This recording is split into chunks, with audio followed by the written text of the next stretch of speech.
ആരാരുമില്ലാതെ 6 അടി മണ്ണിൽ ഒറ്റക്ക് ഞങ്ങൾ കിടക്കുമ്പോൾ, പേടിച്ച് നിലവിളിച്ച് ബേജാറായി കരയുമ്പോൾ ഞാനുണ്ട് കൂടെ, എന്തിനാ പേടിക്കുന്നത് എന്ന് പറഞ്ഞ് ഞങ്ങൾ ആശ്വസിപ്പിക്കാൻ ഞങ്ങളുടെ ഹബീബിനെ ഞങ്ങളുടെ ഖബറിൽ തരണം. അല്ലാഹ് അൻത ഉമ്മുൻ അം അബുൻ മാ റഅയ്നാ ഫീഹിമാ മിസ്ല ഹുസ്നിക ഖത്തു യാ സയ്യിദി ഖൈറൻ നബി.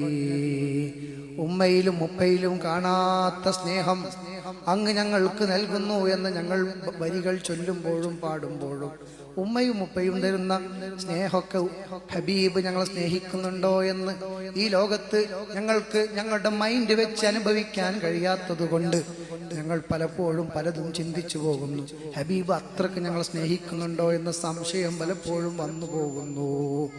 എന്നാൽ നാളെ മഹ്ശറയിൽ പ്രിയപ്പെട്ട ഉമ്മ ഞങ്ങളെ അകറ്റുന്ന, മോനെ എൻ്റെ അരികിലേക്ക് വരണ്ട, എൻ്റെ അവസ്ഥ തന്നെ കഷ്ടമാണ്, നീയൊന്നു പോ എന്ന് ഞങ്ങള് പ്രിയപ്പെട്ട ഉമ്മ ജീവിതത്തിൽ ഇന്നേ വരെ ഞങ്ങൾ ആട്ടിയകറ്റാത്ത ഉമ്മ പോലും നിസ്സഹായമായ അവസ്ഥയിൽ നിൽക്കുമ്പോ, പ്രിയപ്പെട്ട ഉപ്പയും ഞങ്ങളുടെ ജീവിത പങ്കാളികളും ഞങ്ങളുടെ മക്കളും ഒരാളും ഞങ്ങളെ പരിഗണിക്കാത്ത അവസ്ഥ വരുമ്പോ, പരിഗണന എന്നൊരു സാധനം ഞങ്ങൾക്ക് കിട്ടാത്ത, ഒരാൾക്കും സഹായിക്കാൻ കഴിയാത്ത നിസ്സഹായമായ അവസ്ഥയിൽ അവിടെ ഞങ്ങളെ വേണ്ടുവോളം പരിഗണിക്കാൻ, മനസ്സ് നിറഞ്ഞു സന്തോഷിപ്പിക്കാൻ ഹബീബ് അവിടെ ഉണ്ടെന്ന പ്രതീക്ഷയാണ്.